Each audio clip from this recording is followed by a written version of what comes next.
સાબરકાંઠામાં પીવાના પાણીની લાઇનમાં ભંગાણ સર્જાઈ ગયું છે। ગંભઈ રણાસણ પાસે મકાનની બાજુમાં પાણીની લાઇનમાં ભંગાણ સર્જાયું। પાણીની લાઇનમાં ભંગાણ સર્જાતા હજારો લીટર પાણીનો વેડફાટ થયો છે।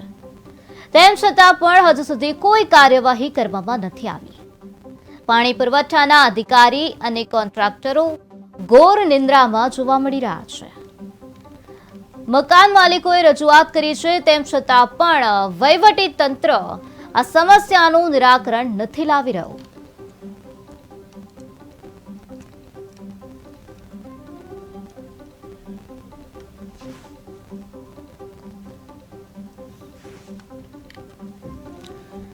તો ગોબોઈ રણાસણ પાસે મકાનની બાજુમાં પાણીની પાઇપલાઇનમાં ભંગાણ જોવા મળ્યું છે। પાણીનો વેડફાટ થઈ રહ્યો છે ખુલ્લેઆમ, તેમ છતાં પણ વહીવટી તંત્ર તસદી લેતું નથી। વહીવટી તંત્રની બેદરકારી અહીં જોવા મળી રહી છે।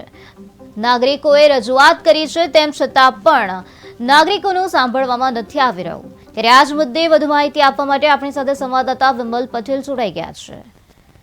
જે વિમલ, પાણીની પાઇપલાઇનમાં ભંગાણ સર્જાયું છે, પાણીનો બગાડ થઈ રહ્યો છે, તેમ છતાં પણ વહીવટી તંત્ર દ્વારા તસદી લેવામાં નથી આવી રહી। શું છે વધુ માહિતી? ચોક્કસથી જણાવું કે હિંમતનગર તાલુકાના ગાંભોઈ 3 રસ્તા પાસે આવેલ લક્ષ્મણભાઈ બંગારીના મકાનના બિલકુલ બાજુમાં પીવાની લાઇનની પાણીમાં ભંગાર પડેલું છે। રોજ હજારો લીટર પાણીનો વેડફાટ ચાલ્યો છે। સતત એક સપ્તાહથી આ પાણીનો બગાડ થઈ રહ્યો છે। વારંવાર મકાન માલિકે વારંવાર કોન્ટ્રાક્ટરને રજૂઆત કરતા કોન્ટ્રાક્ટર મુલાકાત લઈને સંતોષ માની રહ્યું છે અને ખૂબ પાણીનો બગાડ થઈ રહ્યો છે। જી વિમલ, લોકોમાં અત્યારે કેટલો રોષ વ્યાપેલો જોવા મળી રહ્યો છે? લોકોની શું માંગણી છે?